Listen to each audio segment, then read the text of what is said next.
Hi, everybody. I'm Saul Thompson. This is the live episode of the podcast. We do listener questions. We talk about the pop-up, why it's so hard to make it in New York unless you have people pulling for you. Enjoy this episode of the podcast. Here's the theme song. Yay! Bye, everybody.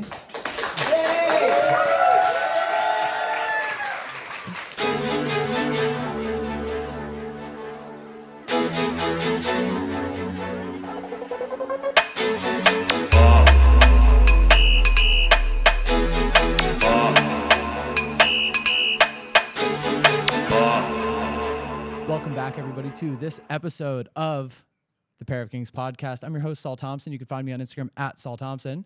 I'm joined this week not only by my wonderful co-host. What's up? I am Michael Smith. Most of you don't need to find me on Instagram because I am in front of you. The rest of you online do. This week by a wonderful live, I guess, studio audience. Hell yeah. Amazing. Yep.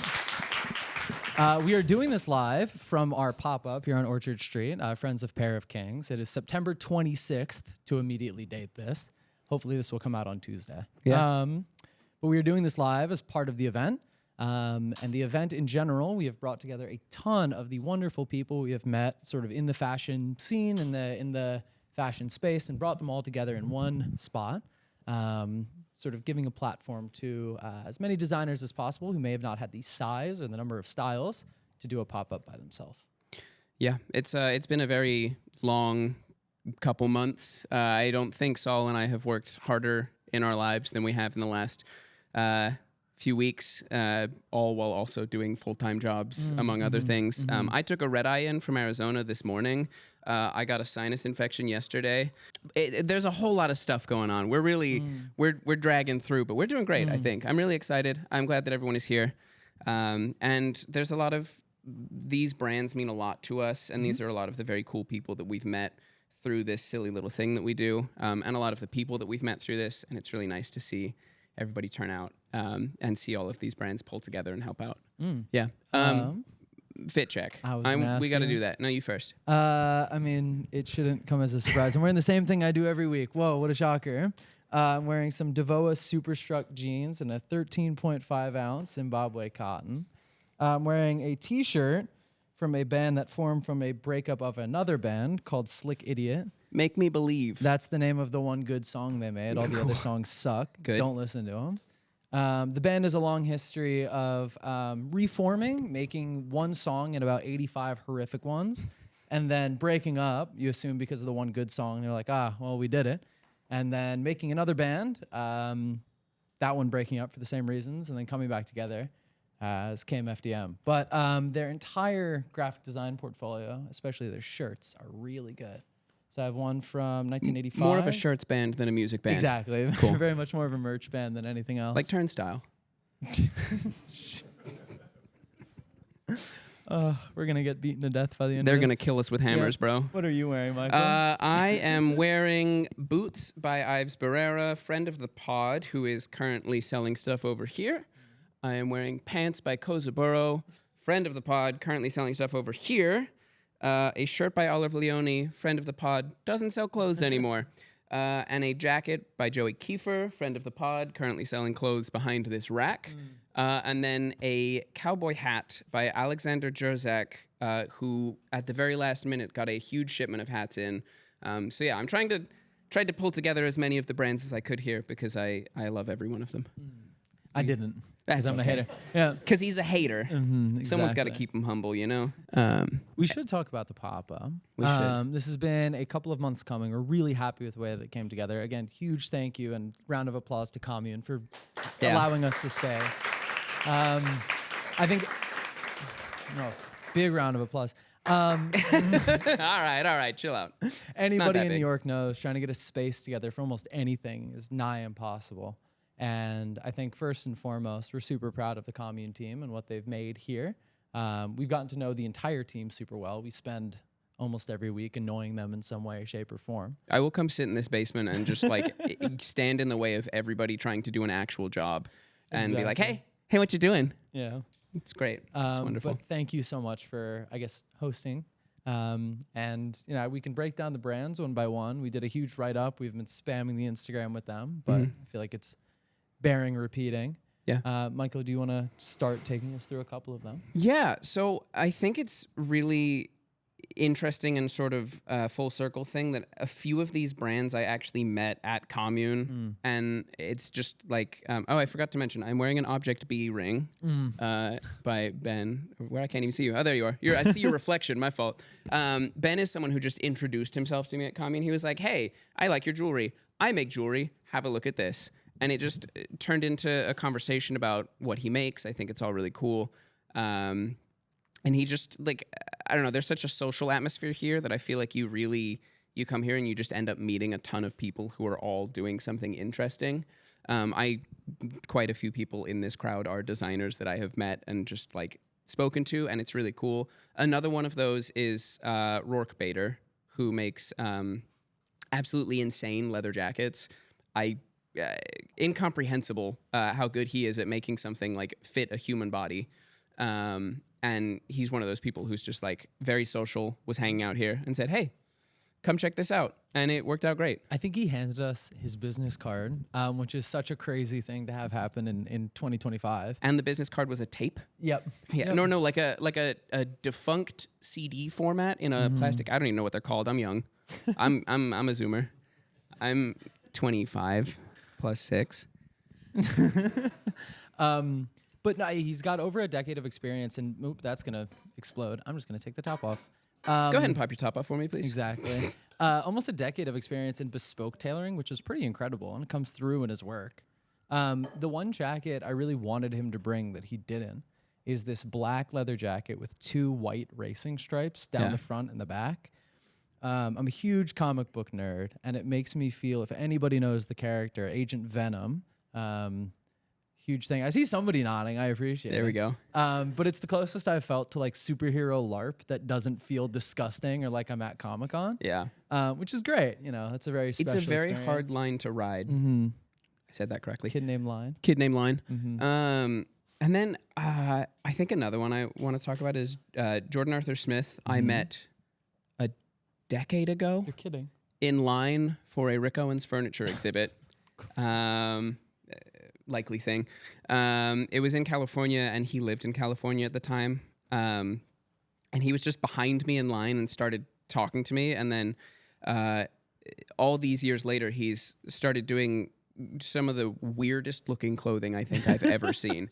It's so strange in such a, like, wonderful way. I think that is to say that, like, it's not, we have all these brands that we're talking about and that we feel really good about. Oh, we can show you. But oh Thank my you, God, Brandon. wow. This is a pair of pants that just doesn't make sense. Yeah. Okay, perfect. Yeah, there you go. Yeah.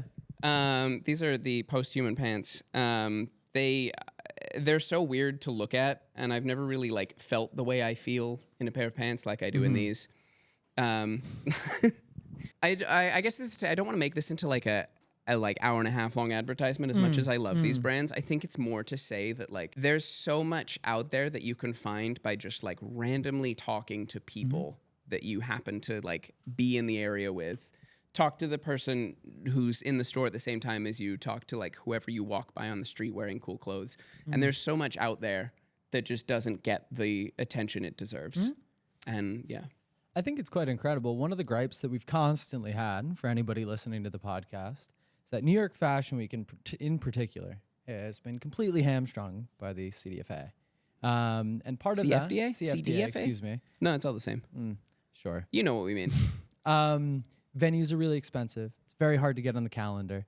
In general, the cost, just materially or monetarily, is extremely prohibitive to new designers, which really, really, really makes it hard for a city that is full of very incredible, talented young designers to find footing.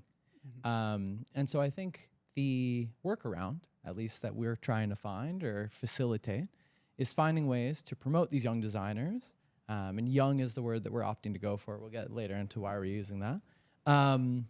But trying to platform them and give them opportunities to show and interface and socialize with like-minded people, rather than getting bogged down in having to play exactly by the conventional playbook and then get stuck because they're spending too much money or they have to expand their stock too quickly, whatever it may be. I think another thing I actually hear very often, like on the one hand, CFDA kind of doesn't support anyone and doesn't help them get to New York Fashion Week. And like, that's a problem in its own. And then a lot of buyers won't even bother looking if you're not in Paris.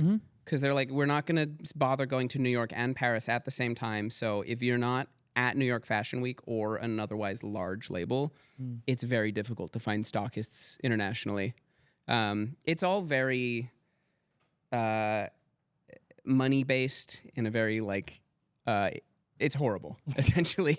And there's not a lot of support, especially from, like, the current big names in fashion. And it's something that I think can be changed, but it's not going to be changed through those organizations. It's going to be changed through people like Komune, who are willing to sort of reach out to these smaller designers. We're not going to use the E word.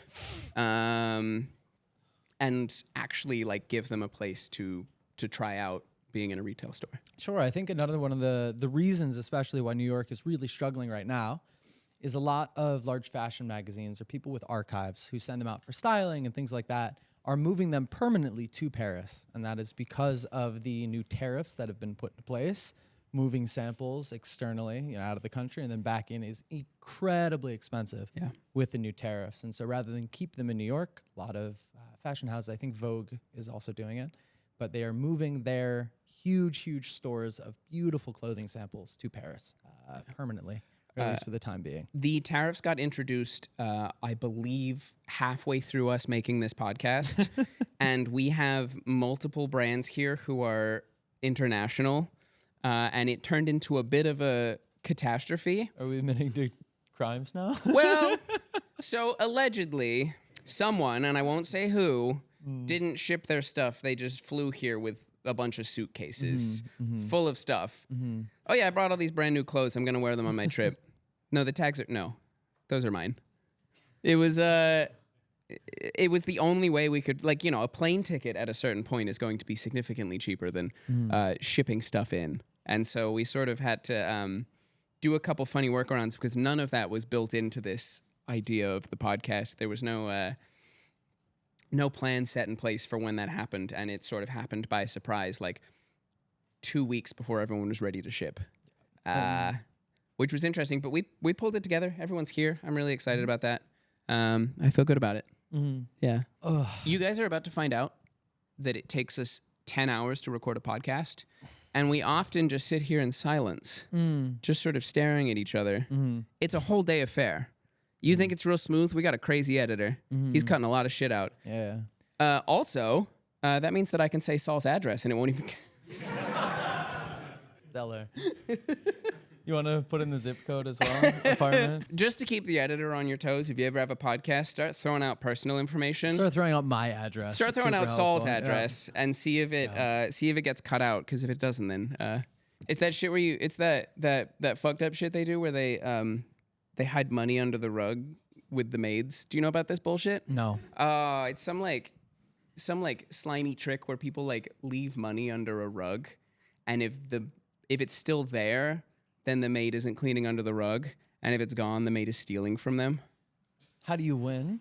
You give them you clean under the rug, and then you put the money on the counter. Like, I found Stellar. this. No. But you also should leave a note that's like, "Fuck you, I'm not coming back." It'll trickle down eventually. Yeah, it'll trickle down. But it's like that, except for Yannick, our wonderful photo editor, video editor. My apologies. We should talk about New York Fashion Week. We haven't done that yet. We went to, or we're lucky enough to go to quite a few shows. Not that many this year because everyone's leaving or hates us. I wasn't going to say it.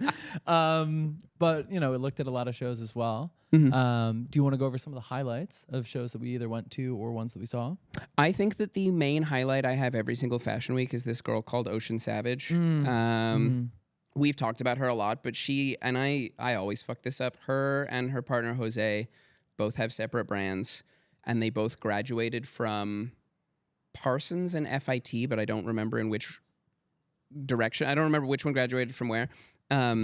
They're like fresh out of college, and they are putting together like shows and productions that I have never seen from that like early of a talent, and it's really cool to see. And then we interviewed her, and she's just the sweetest person. Yeah. Pretty incredible. Very thought through show. I believe there were over 20 looks, all pretty beautifully constructed. There was a wedding gown in there that might have been look 18 or something. That was absolutely gorgeous. 3 wedding gowns. Were there 3? Yeah, yeah, there were. There was the black one and then 2 white ones. No? I'm wrong. 3 white ones. There was one that had like ostrich feathers and one that had this beautiful embroidery, and the one that was just like a plain. Yeah. It was really cool. I don't know. That's always my highlight, and I don't even know if it's officially on calendar, but that is the first thing I talk about the second anyone asks me about New York Fashion Week. I mean, that was the big one for me. What about you? I mean, some of the larger shows were okay. I think Anna Sui was quite interesting, which was fun. I also thought Area had quite a few interesting designs. I don't even know what that is. I'm stupid, for the record. I think we skipped it by accident. But very interesting show. I think in general, one of the things that New York is, again, really struggling with is having menswear especially stay in the city. We lost Willie Chavarria. He did a presentation, as I understand it. There was a film screening, and then he was working with Printemps, the department store. But Was that a department store? Yes. That giant red room covered in jewels? Yep. With a bar? Yep. And no clothes? Well, I think they took them out. Oh, wow. I'm dumb as hell. I just thought that was like a hotel. It is. But I think in general, there's been a serious lack of men's designers in the city. And one of the things that we were invited to was Men's Day, which you attended. Would you tell us a little bit about that? Men's Day was... it was interesting because they sort of just like put everyone into one room in a Mercedes dealership because they were sponsoring it. And then they had everyone standing against the window. So every single look was backlit, and all of the models in their leather coats were like horribly sweating. They were kind of just, it really felt like, oh, you want to have a date? Yeah, sure. Yeah, you could just take over this Mercedes dealership real quick. Some of the stuff that I saw was incredible, and I talked to some like recent school graduates, and again, it's always these like small E-word designers which emerging, but we don't like the idea of calling someone an emerging designer because it gets thrown at everything. Like any designer that's not one of the like LVMH or Kering big names, they're like, that's emerging. That's an emerging designer. And so anyone with like, you could have like 100 stockists and 100,000 Instagram followers and like be this, and they'll call you emerging, and then they'll also say the same thing about someone who's like just graduated school and is just doing their first show. I think it's terribly reductive. I think one of the best shows of New York Fashion Week was Eckhouse Lotta. They did a ton of really incredible looks, but had like a very New York-centric show. I think that a lot of the looks there were Did they call them emerging? I've seen reviews where they call them emerging designers, which is crazy, right? You have a show where you're showing really refined, well-made stuff of how young people from dress a brand today. that's been around for a decade at least. And there are reviews, just because they're not affiliated with LVMH or Kering, where they're calling them emerging, which is absolutely ridiculous. They are established at this point. I wouldn't call them a household name, but if you speak to people who are interested in fashion, I think they're a New York name. Yeah. People would know who Eckhouse Lotta is. And I think it's really reductive to just lump everybody in to the emerging label. I think that it's really upsetting. I would like reasonably call someone fresh out of school doing their first runway show emerging. Sure. And then I'd probably cut it off right there. And just say like, yeah, that person, that's a designer. They emerged. They've emerged. They're out there. They're showing stuff, and they're not going to keep emerging for the next 10 years just because you haven't heard of them. Yeah. Emerging means I don't know these people. Sure. Emerging means I haven't done my research. I think if you stand out on the street and you ask somebody who this designer is and you get 0 out of 100, okay, they might be emerging. If you start to get in the 20s Well, it depends on where you are. Sure. I mean right here. Cleveland, Ohio. Okay. There it is. Jordan Arthur Smith, actually. Yeah, sure. Jordan Arthur Smith is based out of Ohio, which I always find really interesting. Why is that Skibbity Riz. Can't have shit in Ohio. I don't know. It's just like because he's so like. So Jordan Arthur Smith is based out of Ohio, and if you talk to him about like New York, he says like, yes, I love the like social time that I get here. I love the like parallel play, whatever it is. I love like being around people who also do what I do. Sure. But it's prohibitively expensive, and he has an incredible space because all of his clothes have to be made by a team who fits into one room, and that room obviously has to be large, and you don't get that in New York. And being in Ohio makes his brand possible. Yeah. But you always I think people start brands and they move to New York, which I get. It's fun, it's exciting, it's like where you want to be to like see people. But what Jordan saves on rent in Ohio, he can fly to New York constantly and like do the socializing in return. Am I allowed to talk about what he looks like?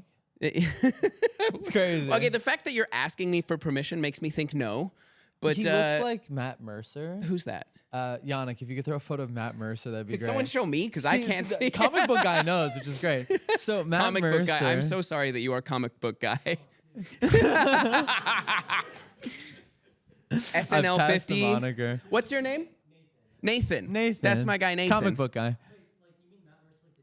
The D&D DM. He looks just like him. Wait. The No, I play D&D every week. Yeah. Oh my Yep. God. Oh, wait, let me see Doesn't this. that look just like him? No. Yes. He's doing a Reddit smirk.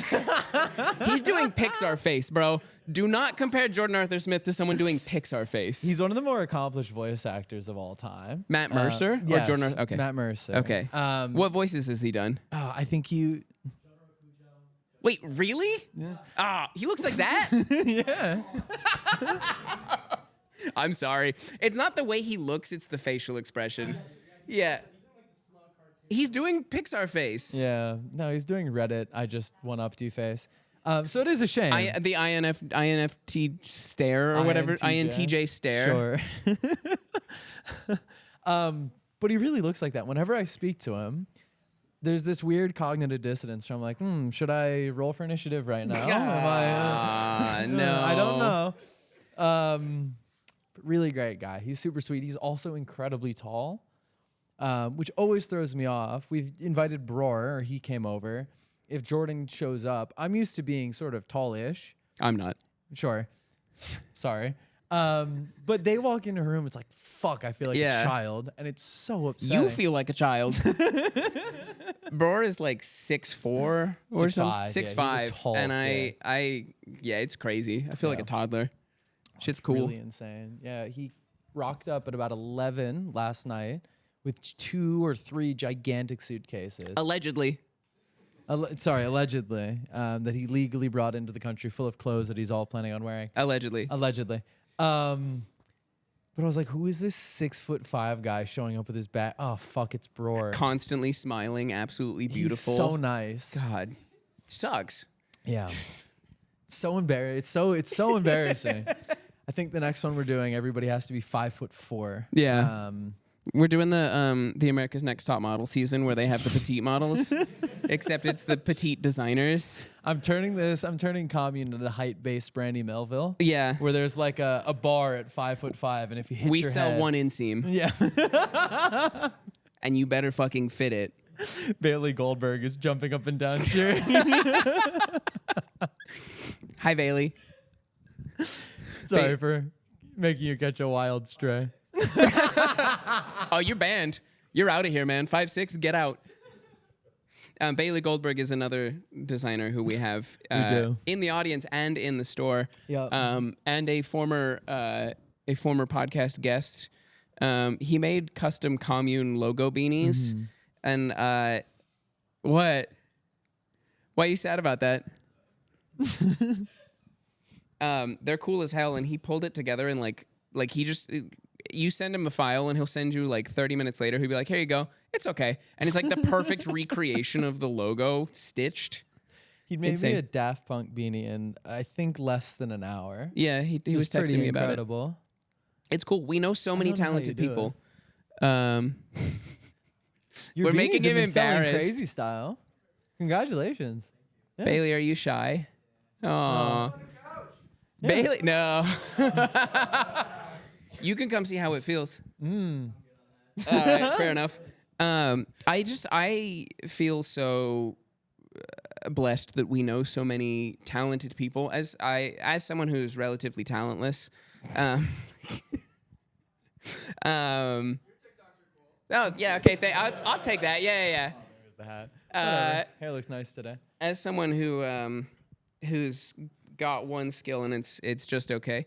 It's just I feel so honored that I meet all these people and they are so good at doing, like, they've set out to just learn how to make one craft, and they've gotten so fucking good at it in such a like impressive span of time, and like the willingness to like fail a few times until you hit that point. Because I'm like, I tried drawing for a day and I was like, I fucking suck at this. I'm never doing this. And like, the whole point is that you do that and you're like, I fucking suck at this. I've got to get better. And you just keep trying. And I really admire that in so many of the people who are here that just like neurotically, obsessively perfect one thing and get so good at it. Bailey, wait, you okay? You seem like you're frozen. Yeah. I think one of the craziest things, I'm so happy that we got Alexander's hats in. He's crazy. I was writing the captions for the post that we were doing, introducing everybody. I was writing a Substack. And I asked Michael to ask Alexander for a photo, and he sent this one composite. It's like 80 hats, just each of them different, each of them distinct, and just a giant mosaic. So it's insane. It's absolutely nuts. I met him in Germany. Yeah. He's from Poland. He took a bus 6 hours just to deliver a hat. And sick. He has this like compulsion to make hats. Amazing. I asked him, he says he's got like 700 hats in his home. Sick. Not that he made to sell. Like he didn't have to make anything for this pop-up. He just like rifled through his like mountains of hats and was like, yeah, I like this one. I like this one. I like this one. And he just got into hat making and then went crazy and got so like dedicated to the craft. And he lives in Poland where there's a bunch of like defunct milliners from like pre-war era. And he just like, he buys a bunch of the felts from them. So a bunch of the like older felts that aren't being used and that are like from the 50s and whatever. And he just got really into making hats. Oh, cool. I have a hat now. Hell yeah. Can you tilt it in the Reddit way? Thank you. Could I get a Pixar face, please? And he just has like a unending compulsion to make stuff and to make hats, and it comes through so well in that he's really developed like a very interesting way of making them. And he uses all these old felts so they rip very easily, and he just stretches them, they rip, he patches them up. You get these really beautiful, like, I have some on here where like there was just a hole because it's 70-year-old fabric or something, and he just patches it up and it's beautiful. I don't know. He's doing the drill tweet. You know this, right? What's the drill tweet? My family is starving. Please help me budget. Rabbit felt $8,000. Please help. I think Ives Barrera, the bootmaker, is getting bounced from the podcast right now. No, Fiona, he's good. There we go. There he is. Ives, were you getting bounced? I was trying to see whether or not I had to get bounced. Bro, your shoes are here. You're here. You are part of this. Claim your spot, man. Don't you know who I am? Do you not know who I am? We're not doing that. I live in New York. I can't afford the rent here yet. Beautiful. But yeah, it's just Ives, do you want to be on the spot? Sure. Ives is everybody, another... welcome to the podcast. Ives Barrera. Oh my God, are we bringing him on? Oh my God. Just like that. Wow. Here's How you your doing, microphone. Doing well. How about yourself? Where are you from? I'm originally from Atlanta, Georgia, but I'm here from Chicago, Illinois. Why do I know so many fashion people from Atlanta, Georgia? I really don't know. I think we gotta talk into this. I think we probably not all the way into it. Thank you. See, A little. well, that'll be when you know who I am, right? Yeah. Okay, let's see. I think a lot of people kind of want to get the hell out of Atlanta. So I think a lot of people who tend to be interested in forward-thinking fashion I think a lot of them just tend to want to go somewhere else because there isn't a lot of fashion infrastructure built there for people to kind of make more interesting left of center stuff. So I think that it's very, very commerce driven, which isn't a bad thing. But I think a lot of people are making labels based off of like kind of graphic design and a lot of kind of like community driven, community oriented stuff that doesn't necessarily push into the more experimental or like kind of craft driven world that we kind of see at Komune, you know? Well, so we were just talking about people with obsessive drives to learn how to make something.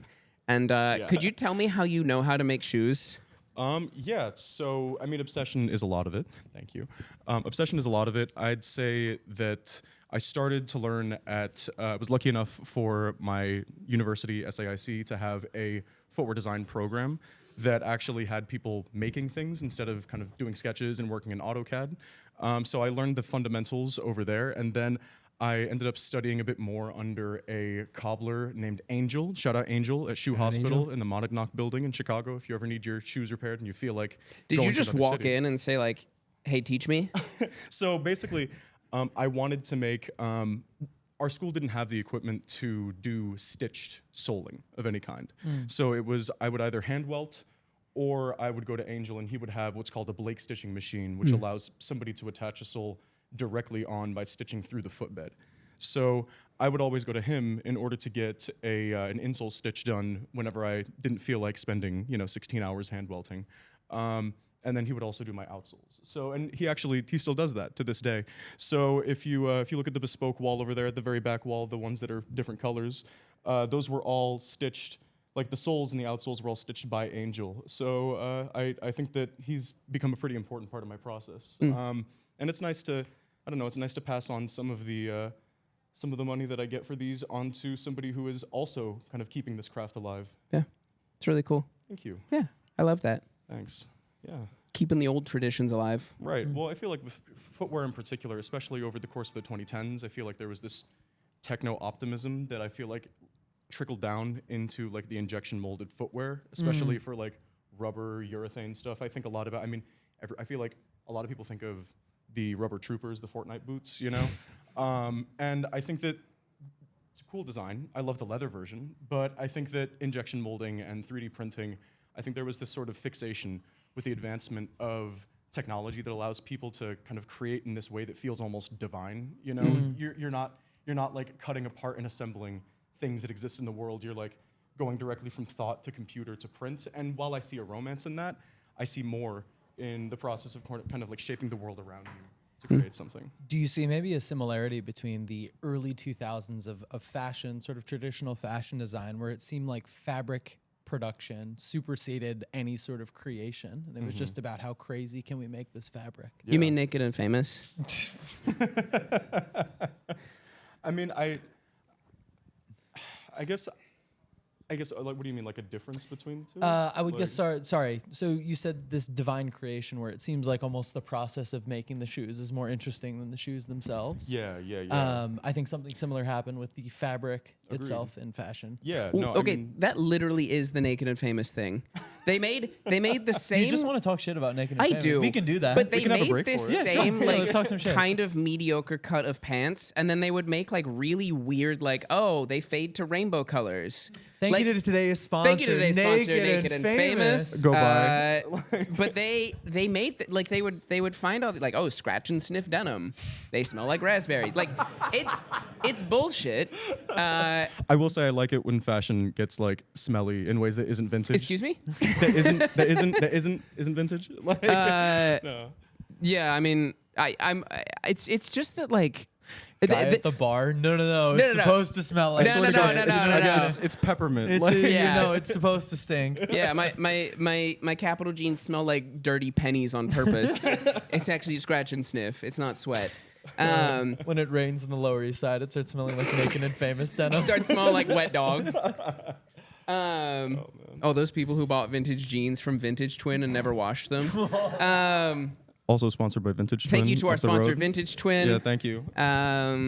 Vintage Twin is when you got a best friend, but they like 35. What is that? Twin. Hey, Marco.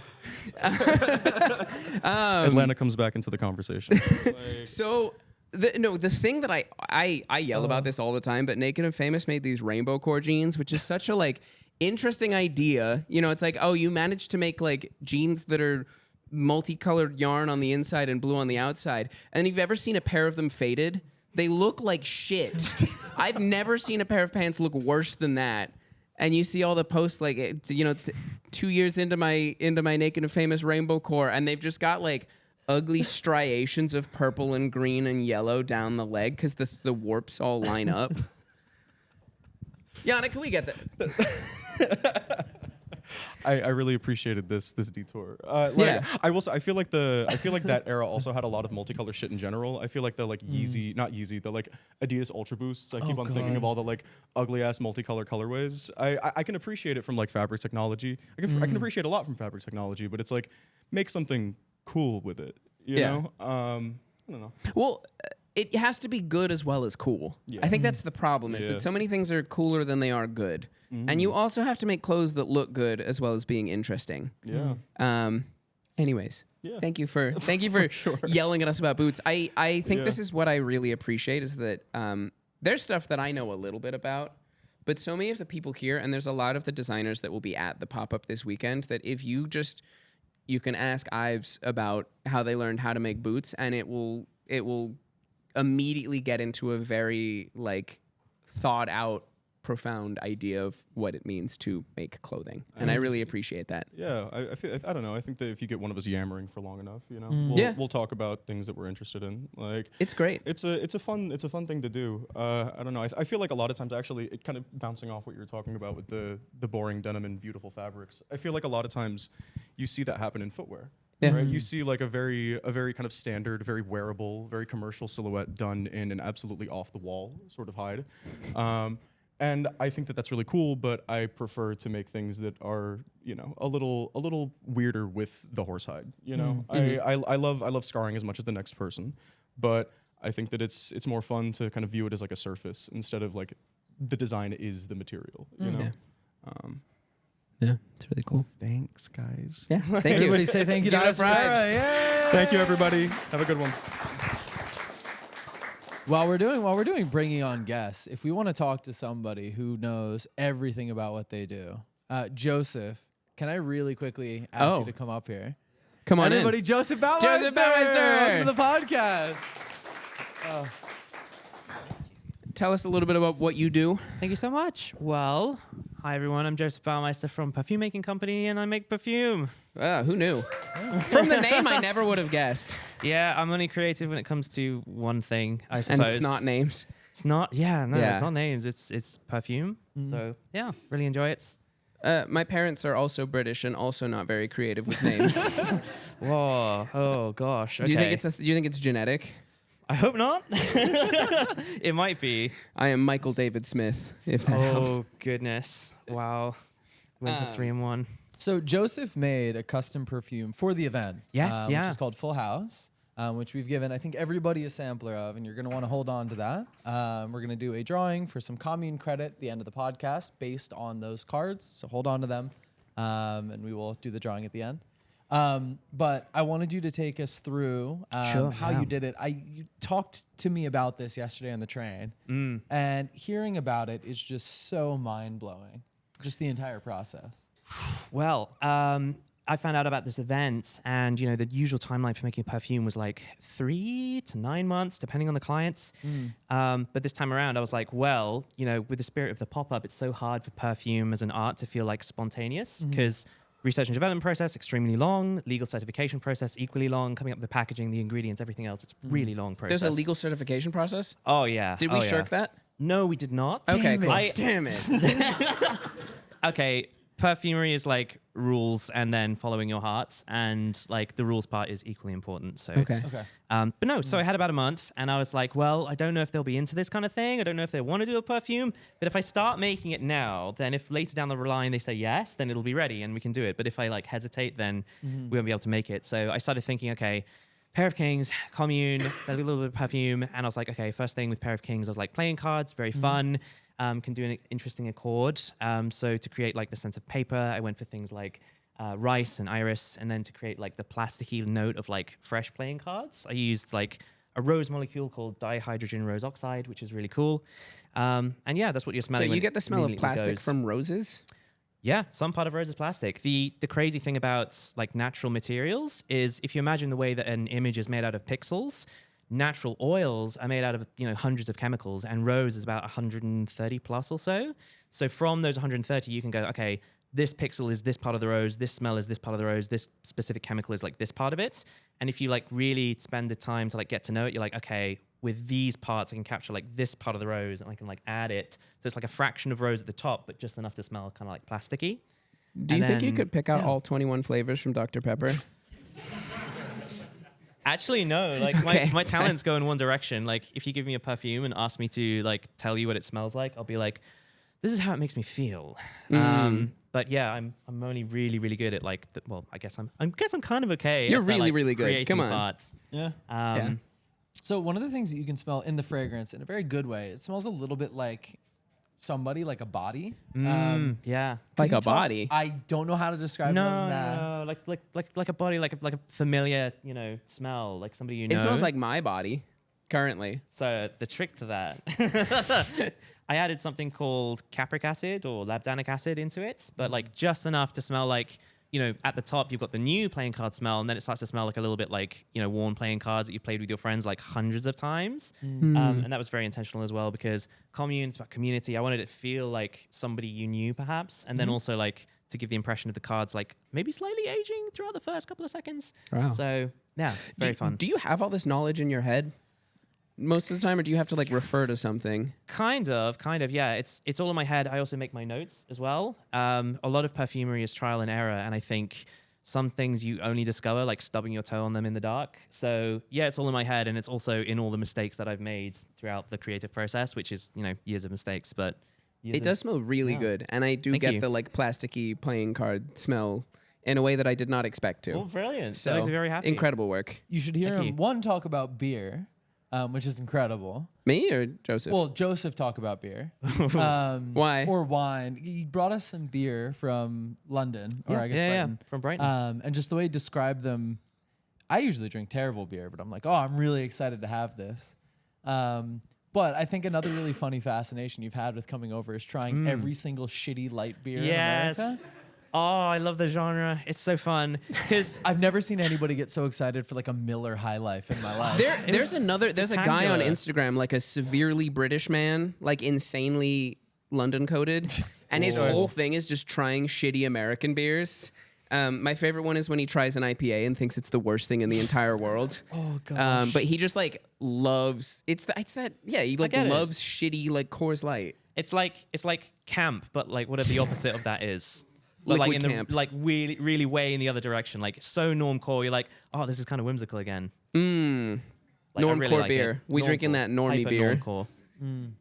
What would be the equivalent beer in London that we would go and be like, oh, this is your version of a Miller High Life? Ooh, maybe Carling's not quite good enough. I think maybe Holston's. Holston's spiritually, I think, is like there. It's like Okay. kind of like bad, but also like good in the way that it's bad again.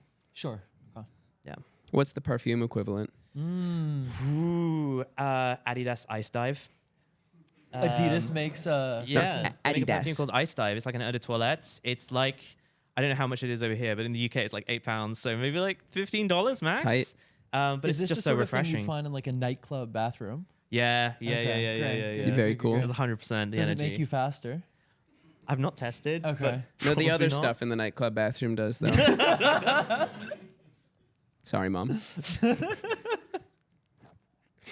All right. Hell yeah. I love it. Highly recommend. And, Everybody, yeah. thank you so much, Joseph Thank you so much. Baumeister. Thank you, everyone. Oh.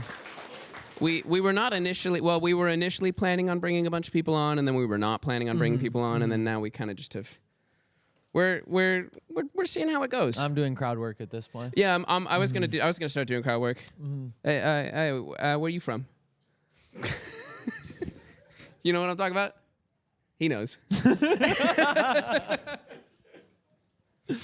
We should talk about Dem Noguchi because I do want you to go on a tirade Oh for my God, 6 do you minutes, need and me I to go sit on a- here and just I smile was gonna and try and nod. avoid doing that. There we go. Tell us what you thought. Okay, so Eugene Rapkin. Do we all know Eugene Rabkin? Eugene Style Rabkin is Zeitgeist? the Style Zeitgeist writer, and I could tell that he had his review of Demna Gucci written before Demna Gucci came out, because it's exactly what you'd expect. The only thing he liked was the stereotypes. That's indirect. So the Demna Gucci collection is so Gucci looking to me. Yeah. But it's like Demna came in, he's like, all right, I'm just going to sort of do a classic, like this is Gucci, but I'm going to put some slightly weird shit. Like the shoes are flatter. Really quickly, has everybody seen it? I assume everybody's at least taken a peek. Okay. You've seen a tweet or an Instagram story post. It's been there. Yeah. So, it's very Gucci. It's more Gucci. Like I looked at it and was like, this is nice, but I would never want to wear it.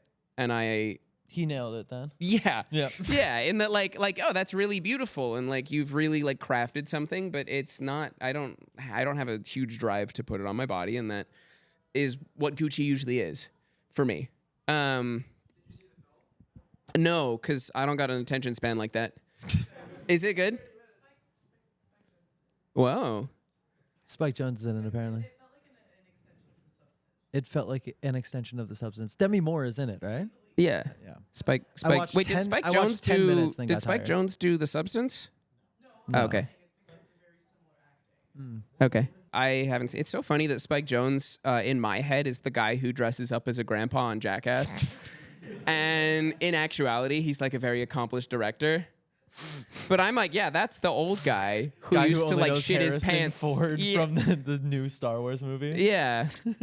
Like I don't know. In my head, I'm like, yeah, that's him and Johnny Knoxville used to like like dress up as grandpas and ride down the street in shopping carts. What happened? Anyways, yeah. So I didn't watch the movie because I don't have an attention span like that. I'm here for easily digestible, easily forgettable content. But the Eugene Rabkin review says that it's just Demna doing the Demna thing again. And I'm like, you were going to say that no matter what he wrote. Yeah. Sorry, Eugene Rabkin. I know you listen. I don't have too much of a rant about it. I'm sorry. I mean, I thought it was pretty great. And I've seen people go really hard one way, this is terrible, really underwhelming. And then people be like, Demna is the greatest living designer of all time. He's done it again. A lot of the Demna stan people I know have already bought some of it. How? I don't know. I've seen people posting about it. Sure. Or they got gifted it, but that's... all right, Ella. You got gifted some. Ella's making faces like...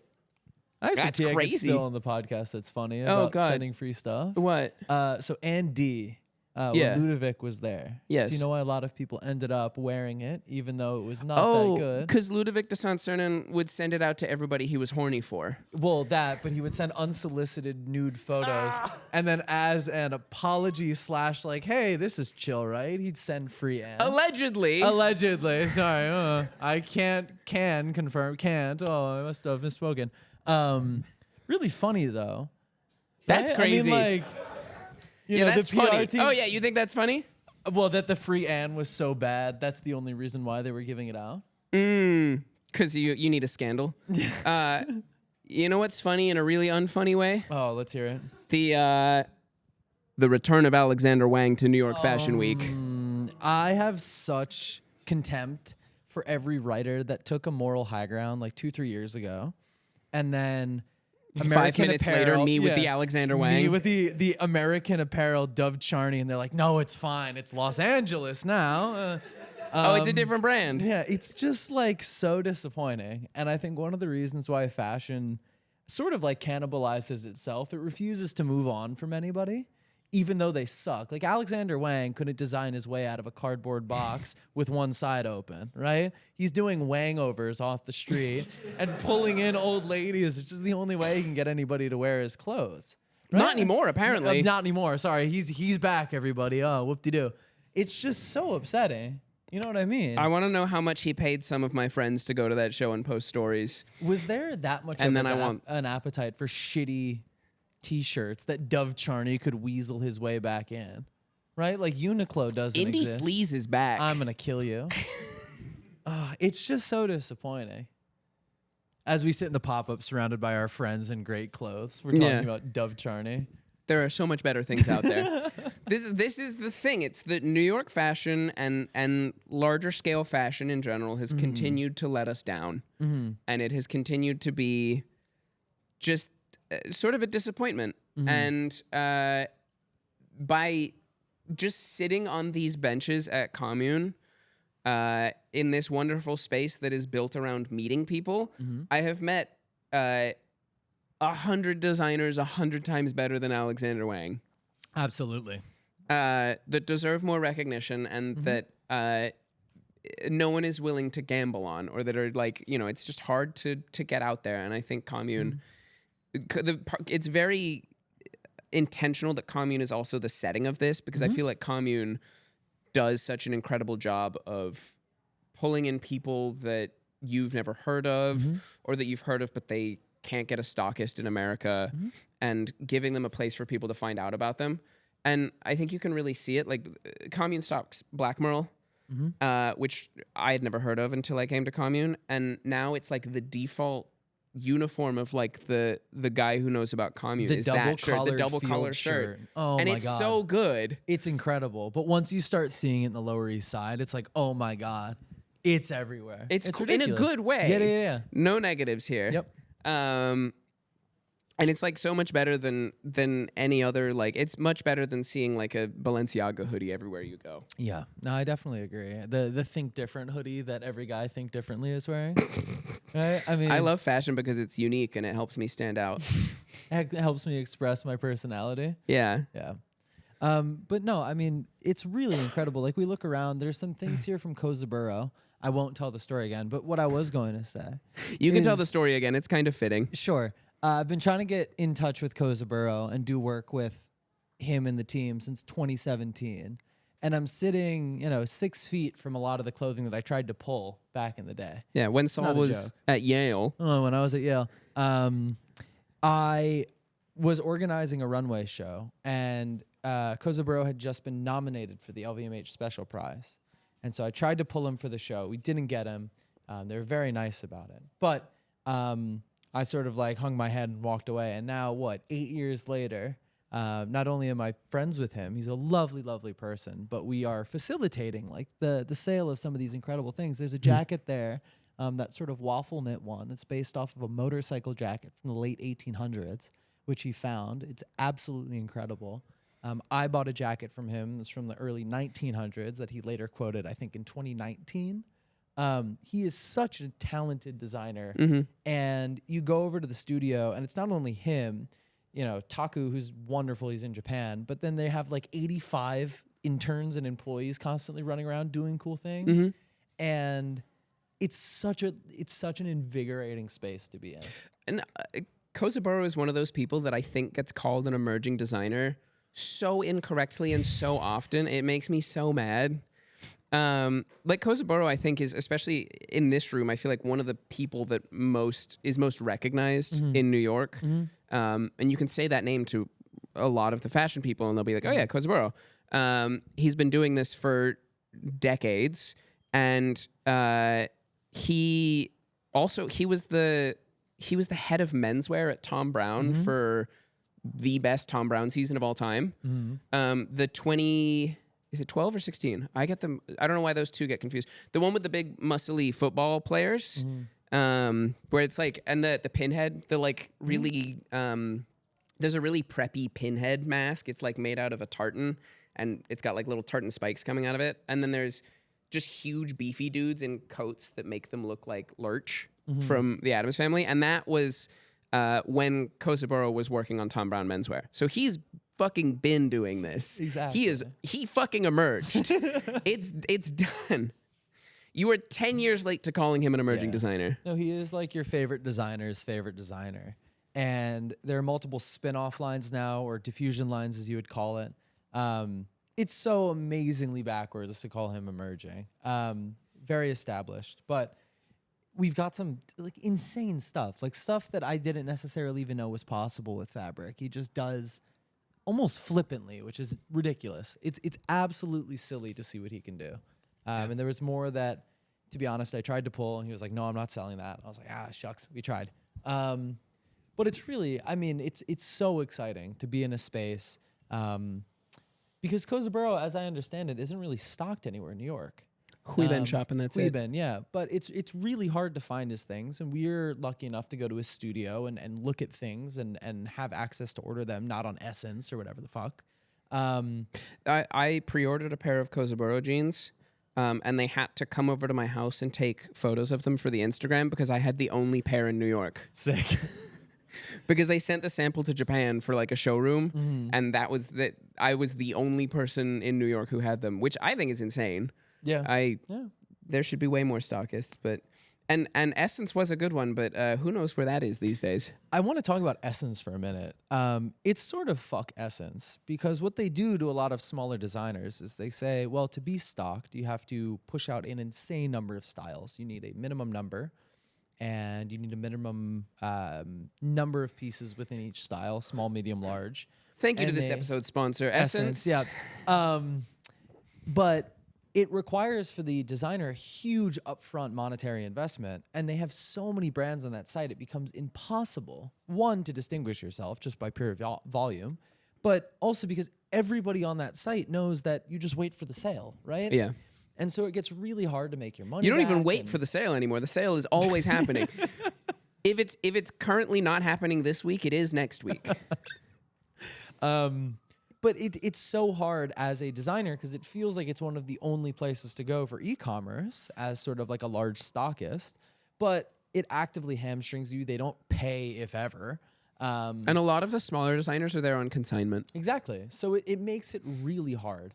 And I think that, again, like to, cheer on Komune one more time, one of the really great things they do is you don't need to take over the entire store, right? I mean, you have a rack, you have 8 to 15 styles maybe, and you fill those out. Part of the goal with this is that some of these designers could have emerged enough that they could like handle a full store takeover and have done so, but some of these, like some people who are stocked here could not do an entire pop-up, and they also wouldn't organically like know each other to do so, and we sort of see our role here as like pulling people together and getting everyone into one room. And yeah, why are you laughing? Are we the Deloitte of fashion? Are we just I don't sort know of what that sitting here means. as like middlemen? Like, don't know what you that should do means. this. The worst consultants, the ones that advise the Sacklers to spread Oxycontin. I don't know what any of this means. Sure, I'm just talking words at you. So when a mommy and daddy love each other very much, right? Okay, now I'm there. Could you do this in Fortnite terms for me, please? Oh, absolutely. Okay, so when a duo, right, is killing it, sometimes they hit a lull, right? The duo doesn't get any victory royales. So they bring in a third, right? Wait, what was the mommy and daddy conversation going to be? I could. There's a cuck chair in the bedroom. I could keep switching back and forth. Are we in the... okay. We are sort of in the cuck chair. It's more of a fashion. couch. Sure. We're bringing all these people together to party, and we're just kind of watching. Yeah, exactly. I mean, from the couch. Apt metaphor. Sure, we'll take it. Yeah. I'm fine. I'll go with that. Whatever. Yeah. Sorry, Mom. I don't know Fortnite. Could you do it in Silk Song terms? Don't. Silk Song? You don't even know what Silk Song is? Fake No. ass. spend Something very enough time important on is Reddit. happening tomorrow. Oh, God. What is happening tomorrow? Daft Punk. Oh, he's in Fortnite. Oh, my God. Okay, so get this, everybody. Not only is Daft Punk in Fortnite, but they have alternate costumes, both designed by Eddie Slimane, right? One of them is from 2007, custom jackets for the Alive tour, right? Studded on the back. So good. Dior Navigate. One of them came up on the Real for $4,500, not studded, and I wasn't going to buy it. But if it was studded or if it was a large, I would have at least tried and then custom made one. That would have been crazy. They also have suits by Eddie Slimane, I think in 2013 or 2014, which were coordinated with the Random Access Memories. Hold on, someone's calling me. I'll tap them into this conversation. So you are the largest hater of Eddie Slimane. And Hey, Diego, guess what? Daft Punk is in Fortnite, and they're wearing outfits designed by Eddie Slimane in 2014, coordinated with the release of Random Access Memories and for the I Feel It Coming music video, which starred The Weeknd. Isn't that crazy? Yeah, I'll talk to you later. That's my Fortnite duo. You He are does the need to know biggest hater of Eddie Slimane until the word Daft Punk is put Correct. in the sentence, and Correct. then you're like, "Oh my God, Eddie Slimane! He made the Dior Navigator jacket." that. Yeah. I can stand for the Daft Punk, but once the anorexia gets tuned into the conversation, I'm out. Right? Look, I'm okay with the anorexia, but I draw the line at Daft French. Punk. That French, yeah, that too. Wait, didn't they break up? Yeah. Are they performing in Fortnite, or are they just hitting play on it? Well, they're hitting play. But does that count No. as a reunion? No. Are they involved in it at all? No. Are they going to be playing? What are their names? Daft Punk. Taman Giman. Thomas and Guy Man. Thomas and Guy Man. Yeah. Bro named Guy Man. Hideo Kojima ass name. Hideo Kojima's like, yeah, he's a man, and he's a guy man. Yeah. Yeah. Oh God. Have you seen a photo of Thomas recently? I don't know what any of. I don't know. He looks so homeless. It's crazy. Does he not have the helmet on? No. Yeah. You couldn't tell. Like, you could show me any two French people and be like, He's at like Norwood 18. He's like an old Jewish dude now. It's really funny. It's hysterical. It's really. is that really why good. he always had the helmet on? Yeah. Oh. Yeah. Why would? Oh, because he retired. Yeah. Oh, that sucks. It's stellar. Okay, so we're at about the hour mark. First thing we need to do is we have a Discord. Oh. Does anybody want to give us a keyword or phrase for the Discord? Just yell a word out. Emerging Emerging. it is. Thank you so much. Message us emerging on the Instagram, Pair of Kings Pod, and we will send you a link to the Discord so that you can prove you listened to an episode. Yeah, super easy. Beautiful. And I think at this stage, what we can do is open it up to some Q&A. We don't Scary. have too much time, but we'll do it. You can Yeah. ask us almost anything. We don't really give a shit. What I'll ask you to do is you come up, you sit here, ask us a question. You do have to run through your outfit. Oh, all right. We're making you do that, and obviously introduce yourself. We'll just leave it here because they're going to come sit. Makes it easy. Any takers? Anybody want to be the first? This is good because if you want to ask a really heinous question, you have to be on camera exactly, doing it. yeah. I saw you raise your hand. You want to come up? Oh, Damn. Oh, is it because of the couch? Do you want to ask it off camera? Yay! Yay! Basic question though. No, No, go no, no. crazy.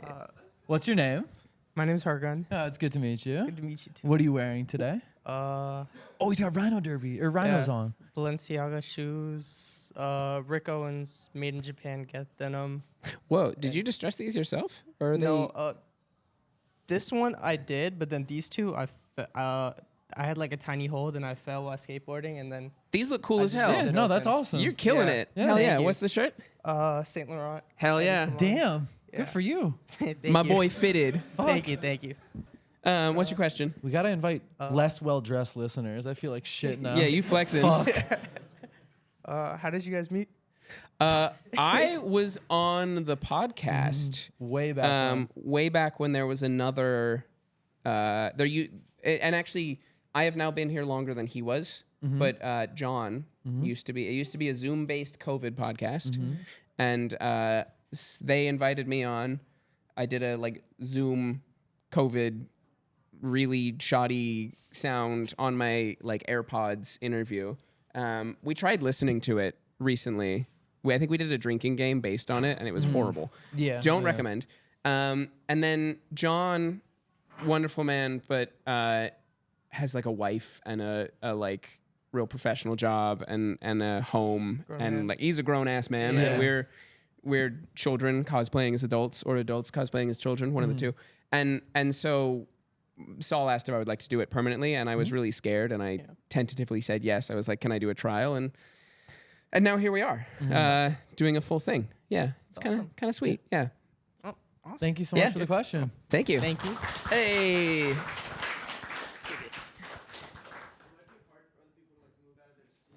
Oh, okay. Sure. If it reaches. Yeah. But Anybody I else like with a having them on question? the or if they pod. want to come on.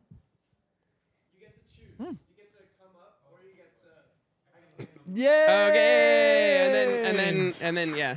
Whoa. Yay. That's a great skirt. Holy Yeah, shit. what the hell? Here, wait. We have to stop inviting well-dressed people. Up Could here. some of you guys dress worse? Jesus. What's your um, name? I'm Ed. Hi, Ed. Nice. Good to meet you. Nice to meet you guys. What you got on? Yeah, I what know. are you I know you got wearing? that Jordan Arthur Smith on. Yeah, I have a Jordan Arthur Smith top, Comme des Garçons skirt. Ooh. These boots are from Cinzia Aria. Oh, what? No way. Those are wild. Wait, the they're really Cinzia cool. Aria throwback. That's so sick. They fold down, and they got like a Whoa. cool red tone under it. That's sick. Damn. Also, this is the Jordan Arthur Smith fabric that's like dyed with bacteria. Only they half of it though. Yeah, that's so sick. Anyways, how's it going? What's your question? If you had to pick a favorite child from like the brands you have in store, is that a mean question? That's so mean. I don't love them all the same. Yeah. It's Wenju Lu for me. I live now like 4 blocks from Michael and Lulu. And if you've never been to their studio, we recorded the podcast in it. And obviously the clothes are incredible. Like watching what they can do, watching what Lulu can do with the designs and what Michael and Lulu can do with the dyeing the fabric and just being in that space is incredible. And I love all the designers in here, but obviously I haven't been to everybody's studio. I think it's such a special feeling to step in there and feel like you were talking with 2 capital A artists that also happen to make clothes, or that their medium for their art is clothing. Yeah. And both of them can speak very articulately about what they do, but also very excitedly. They're never condescending. They're very grounded people, and they're just so kind. Yeah. And again, I don't want to disparage anybody else, but I live 4 blocks from these people, so I'm afraid I'll run into them in the street and they'll, beat me to death with, a giant spiked puffy ball hanging above my head. However, that would probably be my pick. But again, I don't want to say that I don't love everybody in here, because I do. Making me pick favorites is very mean, because I feel like almost all of these designers, I have stuff that I love and wear. But I do have to say Kozaburo. I'm a Kozaburo fanatic, and I was a Kozaburo fanatic before I met Kozaburo. I've always been I don't know. I first saw his 2021 lookbook. I forget which one it was, but it just spoke to the little Arizona boy in me in such a strange way, because it's like cowboy clothes, but in a way that still feels like, I don't know. Avant-garde is a horrible word, but it still feels like unique and interesting. And so I wear a lot of Kozaburo. I own 4 pairs of this exact same cut of pants, and it's perfect for me. So Kozaburo, yeah. Again, it's really Bailey hard is to pick. staring me.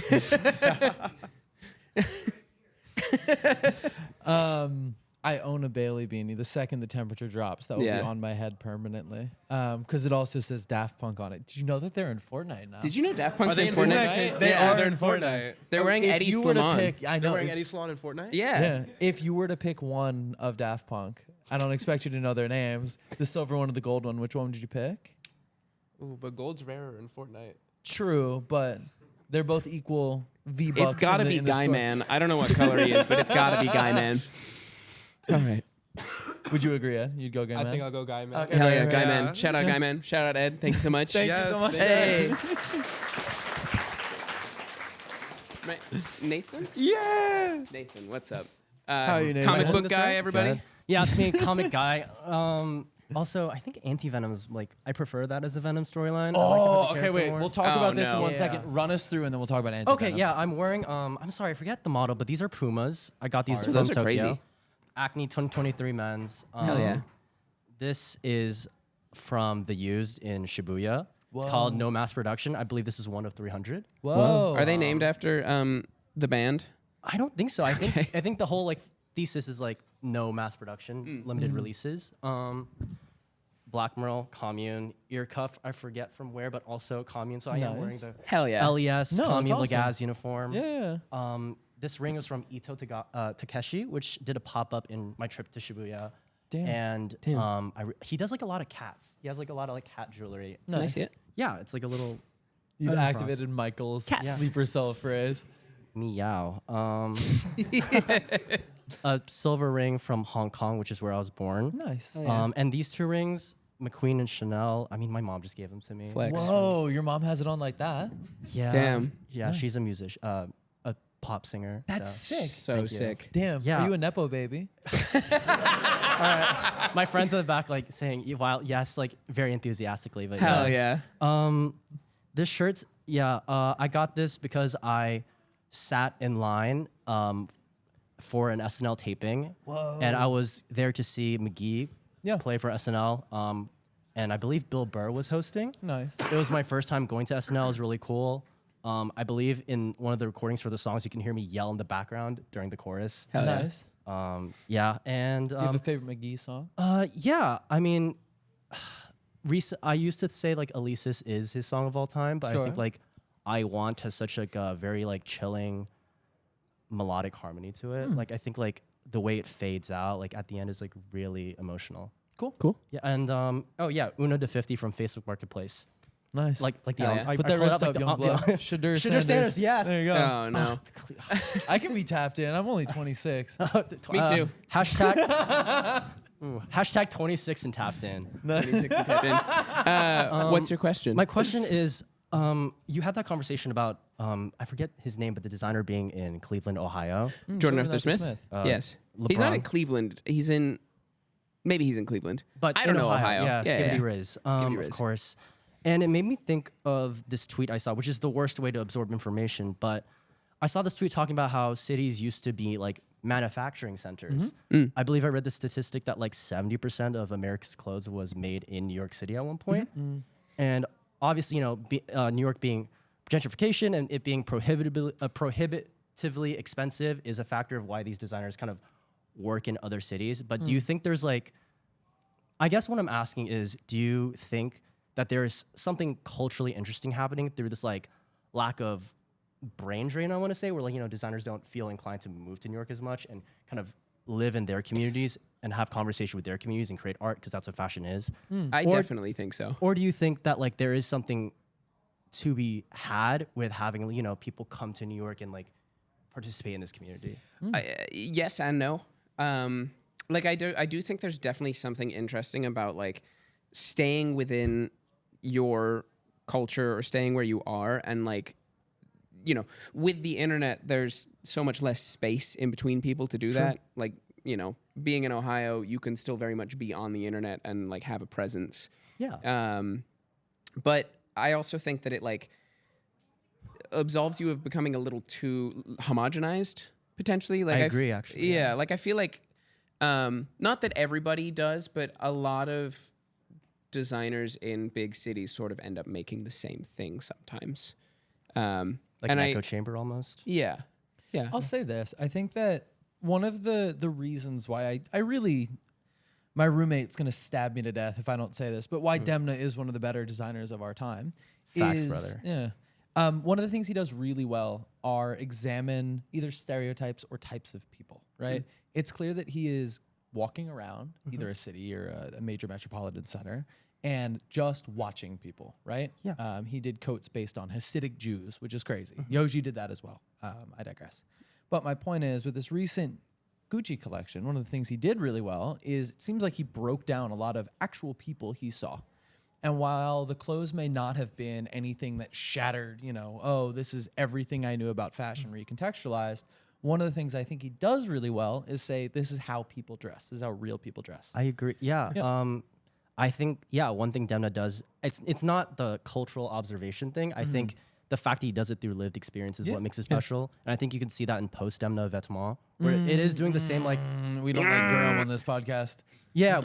I think it is trying to do that cultural observation thing, but it feels more online and less lived in. Like, it feels more of like scathing rather than like, this is someone I saw and this is my attempt to portray them. Yeah, but It's I'll more say this mocking. about a New York designer. Like Eckhouse Lotta, I think, did it really well. I talked about it earlier. I think it's clear they are walking around New York and looking at what people are wearing and doing takes on that. Because if you go to different areas of the city, and I sort of joke that everything is St. Mark's now, which is disgusting. We don't like that. Outdoor But- seating. Exactly, Yeah, right? Aperol spritz. Yeah, you got it. But if you walk around, you do see a lot of different people. It just takes really going to different parts of the city. Yeah. And I think that that's what it takes. Not just sitting in an echo chamber at Kiki's, eating your $20 grilled octopus, but going and exploring the city and the place that you live in and trying to engage as deeply as you can. I totally agree. Thank you cool. so much. Yeah. Yeah, thank you. All right. And that's probably our questions. I think we have time for one more. We have time for one more. Cameron? Oh, Everybody, welcome to Cameron. Cameron! Yay! What you got on, buddy? Hello. I have a hidden New York Jet Set Radio collab hat. I know. It was cool until you said hidden. I have to throw it out there, but yeah, Jet Set Radio, awesome. Got to call out. This is Praying. I got it from the Essex collab a couple weeks ago or something like that. Outlier shorts. These are really great because they actually have like a lining on the inside, so they turn into like swim shorts spontaneously. So You use that a lot? no, but Okay. if the time calls for it, I'll be ready. And then Balenciaga track shoes. Nice. Those aren't tracks. Those are runners. Oh, they're right there. Right Damn. Get off. Fake fan. Thank you so no. much to Cam for being on the podcast. I do be running. This question, I believe you've already answered it before, but it's more for new listeners. Anyone here? You could also change your answer. Ooh. Any designer, alive or dead, who would you fight now? And they can be in this room, or a perfumer. Can I? Is it just? Am I just throwing hands? Who do you want to fight? Alexander Wang. Without knowing exactly what he looks like, Dove Charney. If Dove Charney's 6'6" and jacked, I'm gonna change my answer. Okay. CCP. Oh my God, yeah, I'd whoop his ass. To He's be fair. not alive. He's already dead. Yeah. CCP is Yeah. dead, and they've been weekend at Bernieing his body around a design studio for 10 years. You're kicking a dead horse. I think it's an easy Alexander Wang for me. Yeah. Yeah. Yeah. Cool. Good to know. There you go. Thank you, everyone. Who would you fight? I would fight Rick. Rick Owens. Yeah. Damn. Yeah. Out of love, though. I'm going for the top. Yeah. Like, I think that's know- more Tyrone's job, is it not? All right. Thank you, everybody. anyway, All right. thank you for the answers. Thank you to Yeah. Cam. Thank you. Do we want to do one more? We can do the. You want to do one more question? You also had. Do you want to? Yeah. Sorry, I feel We, bad. we lied. We have one more We question. lied. Are these shoes from Front General? No, Oh. actually, I couldn't get the ones from Front General, so I just got some ones off Depop for like $30. That They're look cool. exactly the same. And- But I know the exact ones you're talking Yeah, about because yeah, I was yeah. looking at those. Run us through a fit check. Yeah, so front end knockoff from Depop, Valentino pants, Brioni shirt, and then a bunch of silverware, Hell some yeah. from Komune. I got this one in Hong Kong when I lived there. That's- That looks like a Yeah. Raquinid. That's a Pokemon. Yeah. Yeah. I'm familiar. Yeah. Yeah. My question for you guys is, how do you guys say 20? Wait, what is your name? Oh, sorry, I forgot. My You name's forgot your Samir. name? Yeah, no. My Sorry. name's Samir. Samir. Nice to meet you. Long-time listener, first-time joiner. Hell, I'm so glad someone said that. What's your question? My question is, how do you guys stay 26 and tapped in? What do you? How are you guys doing it? To be really earnest for a minute, I think the worst thing you can do in fashion is, one, become apathetic. I think that's terrible. There's too much exciting stuff going on and too many really incredible people around doing really interesting things to be like, oh, we've seen everything already. Yeah. That is horrendous, and I think anybody who says that should be clubbed to death with rocks, to put it lightly. The next thing is, I think, slightly twofold. One, obviously, keep your eyes and ears open, and I think you can do that online. But try and talk to people in your life and just ask them why they're wearing what they're wearing. Bringing it back again to a bunch of designers, whether it be Demna or Eckhouse. Right now, I think some of the cooler designs that we see are commenting on the way, quote unquote, normal people dress, whether it be utilitarian, going to work and sort of playing on that, or, sort of nightlife. What does it look like when you go out? What does it look like when you go to the beach? So on and so forth. I think the greatest designers right now are observing what is going on, and they're not just relying on house codes or just pulling from archives again and again and again, which we've seen so many times, right? And it can be successful. But I think what you can do to sort of stay 26 and tapped in is literally just talk to people.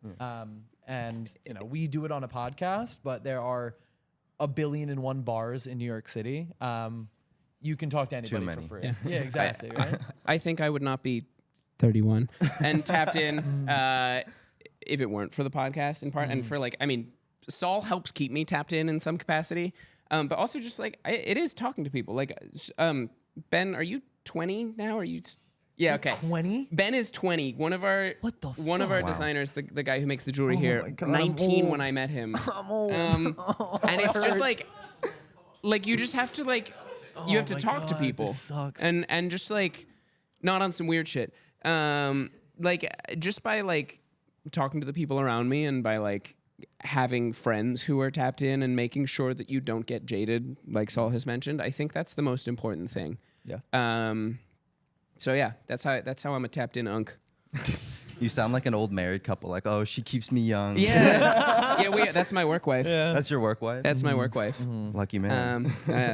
Thank you so much. Yeah. Yeah. Thank you for having me. Cool. All right, so we have a couple of more things to do. We will, I guess, draw for the giveaway now. We do need to figure out how many of the cards we gave away. Fiona, do we have a final number? Does anybody have a number on the back of their perfume card higher than 30? Give me a random number between 1 and 28. 28, pardon me. Yeah. I'm rolling this one time. If you have a higher number than 28, speak now or forever hold your peace. Stellar. All right. All right. Stellar. 22. Ayo, what up? Hey! All right, come Congratulations. talk to us after and we'll get you set up with some commune credit. Yeah. Hell yeah. It's just that easy. It's just that easy. Yeah. All right, and then song of the week. Oh, song of the week. So I recently got back from Arizona, and when I'm in Arizona, I drive, which is really uncommon, and I drive my mother's car around. She There's has a little something inside you. she has a little It's hard to explain. real human being. It's a little Mini Cooper, and I whip that shit, and I listen to all the music I listened to when I was like an angsty teenager. So every time I go back to Arizona, I end up stuck on some real it's not a phase type music. And so we are doing Mandala by Circa Survive. Is it Mendala? No, it's like the flower, not the guy. How do you spell that? then? Mandala. Am I right there? Who is this by? I'm so sorry. Circa Survive. Yep. All right. It's like the 5th recommended song. So I had to take a second. no fault. You can find all of these on a playlist called Pair of Kings Season 13, where we have all the songs from both Michael and I and all of our guests in the season. I am putting on a song called, I'm going to do Deal With It by Frou Frou. They recently added all of their demos to Spotify, which is great. I love Frou Frou. I love Imogen Heap. I don't love AI. You get your own Heap. podcast, and you correct his pronunciation. All right, Marco? But they're great. I love them so much. Guy Sigsworth is super cool. Hell yeah. Do you have anything else to do before I do the outro? Just take it out. Cool. That's it. Thank you so much to everybody for listening and being here for this episode of the Pair of Kings podcast. You can find us on Instagram, Twitter, and TikTok at Pair of Kings Pod. Don't forget to, if you're watching this on YouTube, like, comment, and subscribe. I feel like I'm Smosh in 2013 doing that every time I say it.